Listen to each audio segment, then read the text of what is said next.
ബലദേവ് സച്ചിദാനന്ദൻ, ഇപ്പോൾ കട്ടപ്പനയിൽ പ്രതിസ്ഥാനത്ത് നിൽക്കുന്നത് CPM ആണ്. ഇപ്പോൾ വയനാട്ടിലേക്ക് എത്തുമ്പോൾ അവിടെ പ്രതിസ്ഥാനത്ത് നിൽക്കുന്നത് കോൺഗ്രസ് ആണ്.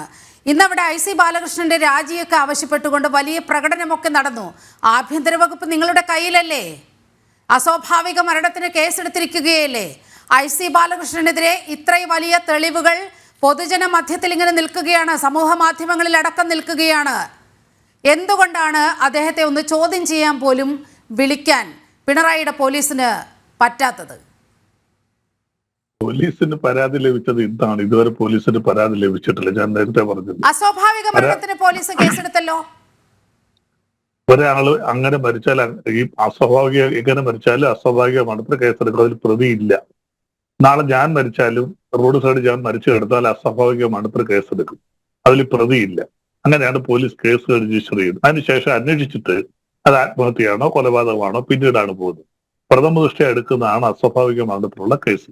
പ്രതി ഇല്ലാതെ വരുന്ന സംശയാസ്പദമായ സാഹചര്യത്തിൽ ഒരു മരണം കണ്ട് അങ്ങനെയാണ് ചെയ്യുന്നത്. അതവിടെ നിൽക്കട്ടെ. ഇവിടെ 3 കാര്യങ്ങൾ പ്രധാനമായിട്ട്. ഒന്ന്, വയനാട് തന്നെ പുൽപ്പള്ളിയിൽ നടന്ന മറ്റൊരു സംഭവം നമുക്കറിയാം.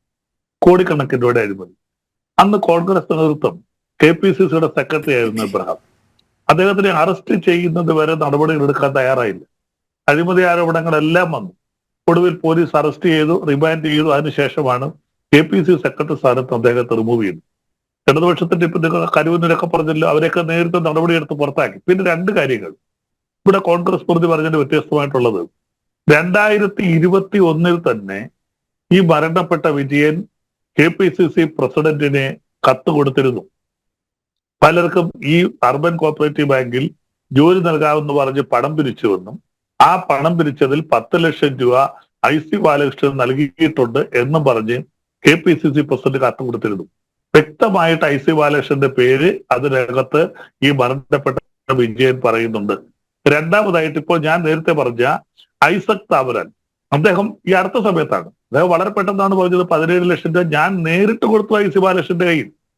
8,60,000 തുക സഹിത പറയുന്നത്. അതെ, വസന്തക്കാരി ഐസക് താമരച്ചാലിൽ എന്ന് പറയുന്ന ആൾ IC ബാലകൃഷ്ണന് പൈസ കൊടുത്തതായി പറയുന്നുണ്ട്, 17 ലക്ഷം രൂപ. അത് മാത്രമല്ല, കോൺഗ്രസ്സുകാരനാണ്. ആ കോൺഗ്രസ്സുകാരൻ പറയുന്നത് ഞാൻ 17 ലക്ഷം രൂപ കൊടുത്തു, 8,60,000 രൂപ തിരികെ തന്നു, ഇനി ബാക്കി 8,40,000 രൂപ കിട്ടാറുണ്ട്. അത് കോൺഗ്രസ്സുകാരൻ തന്നെയാണ് ഈ പറയുന്നത്. ഈ ഐസക് താമരൻ എന്ന് പറഞ്ഞ കമ്പനി CPM-കാരും DFI-ക്കാരും ഒന്നുമല്ല. അപ്പോൾ വളരെ വ്യക്തമായിട്ട് IC ബാലകൃഷ്ണനെതിരെ കഴിഞ്ഞ 4-5 വർഷമായിട്ട് വയനാട് ജില്ലാ കമ്മിറ്റിയിൽ നിന്ന് ജില്ലാ ട്രഷററും കോൺഗ്രസ് നേതാക്കന്മാരും തന്നെ പുറത്തുള്ളവരല്ല. കാര്യം പൈസ വാങ്ങിച്ചിരിക്കുന്നതല്ല, കോൺഗ്രസ് ആണ്. കോൺഗ്രസിന്റെ ബാങ്ക് ആയതുകൊണ്ട് അവിടെ ജോലി കൊടുക്കാമെന്ന് പറഞ്ഞ് കോൺഗ്രസ് പ്രവർത്തകരുടെ കയ്യിൽ പണം വാങ്ങിക്കുന്നു. ഞാൻ നേരത്തെ പറഞ്ഞല്ലോ, കോൺഗ്രസ് ഭരിക്കുന്ന എന്റെ നാട്ടിലുമുള്ള സൊസൈറ്റികളിലെല്ലാം ഈ ഒരു ശീലമുണ്ട്. കൊച്ചു തുകയല്ല അവർ വാങ്ങിക്കുന്നത്. 10, 20, 30 ലക്ഷം രൂപയൊക്കെയാണ് വാങ്ങിക്കുന്നത്. തൊഴിൽ കൊടുക്കാമെന്ന് പറഞ്ഞ് വാങ്ങിക്കുന്നു. പലതിനകത്തും പലപ്പോഴും മധ്യസ്ഥ വഹിക്കേണ്ട സാഹചര്യങ്ങൾ പോലും എനിക്ക് ഉൾപ്പെടെ വന്നിട്ടുണ്ട്. കാര്യം എന്താ? പിന്നീട് അവസാനം കൊടുത്തവരെന്താ പറയുന്നത്? ഞങ്ങളുടെ പണം തിരികെ കിട്ടിയാൽ മതി. ആ പണം കാര്യം 10, 20 ലക്ഷം രൂപയാണ്, അതെങ്കിലും തിരികെ കിട്ടിയാൽ മതി. അവർ കേസിലേക്ക് പോകുന്നില്ല. ഇത് കേരളത്തിൽ മൊത്തത്തിൽ കോൺഗ്രസ് ഭരിക്കുന്ന സ്ഥാപനങ്ങളിലെല്ലാം തൊഴിൽ കൊടുക്കാമെന്ന് പറഞ്ഞുകൊണ്ട് പണം വാങ്ങിക്കുന്നു.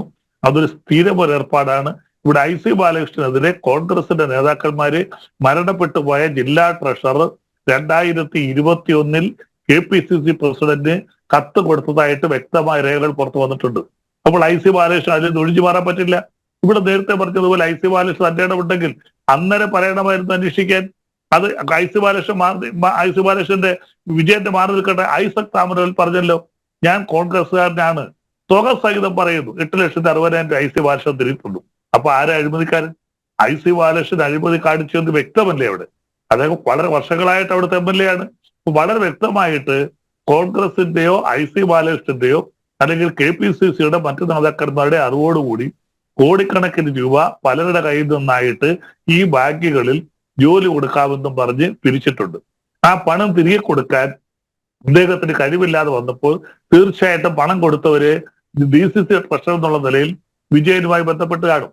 ആ മാനസിക സംഘർഷമാണ് അദ്ദേഹത്തിന് ആത്മഹത്യയിലേക്ക് നയിച്ചത്. അദ്ദേഹത്തിന്റെ ഫാമിലി പ്രശ്നങ്ങളൊന്നുമല്ല, മറ്റു കുടുംബകാര്യങ്ങളോ അങ്ങനെയുള്ള കാര്യങ്ങളോ ഒന്നുമല്ല.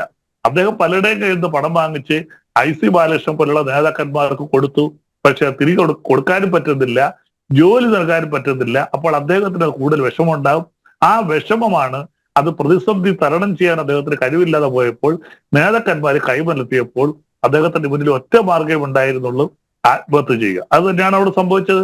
ഇപ്പോൾ ഇവിടുത്തെ പ്രധാന വില്ലൻ എന്ന് പറയുന്നത് അവിടുത്തെ കോൺഗ്രസ് നേതൃത്വവും വയനാട് DCCക്ക് നേതൃത്വം നൽകുന്നത് മുൻ DCC പ്രസിഡന്റും ഇപ്പോഴത്തെ MLA-ആയിട്ടിരിക്കുന്ന IC ബാലകൃഷ്ണൻ തന്നെയാണ്.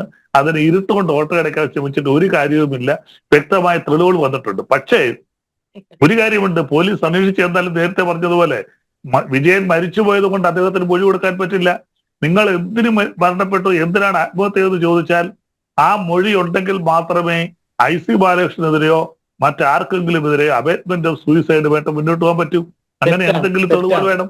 അത് പണം കടം വാങ്ങി എന്നുള്ളത് കൊണ്ട് മാത്രം, ഞാൻ പണം കൊടുക്കാനുണ്ടെന്ന് മാത്രം ഞാൻ ആത്മഹത്യാ പ്രേരണ കുറ്റം എന്റെ പേര് നിൽക്കത്തില്ല. ഞാൻ 10 ലക്ഷം 50 ലക്ഷം കടം വാങ്ങിച്ചു, തിരികെ കൊടുത്തില്ല എന്ന് വിചാരിച്ചു. അപ്പോൾ അതിലേക്ക് നയിച്ച എന്തെങ്കിലും ഒരു സാഹചര്യം ഉണ്ടാകണം. പക്ഷേ താങ്കൾ ഇങ്ങനെയൊക്കെ പറയുമ്പോഴും കരുവന്നൂരിലും ഇതുപോലെ ആ സഹകരണ കൊള്ളക്കിരയായി ഒട്ടേറെ നിസ്സഹായ ജന്മങ്ങൾ പൊലിഞ്ഞു പോയിട്ടുണ്ട്.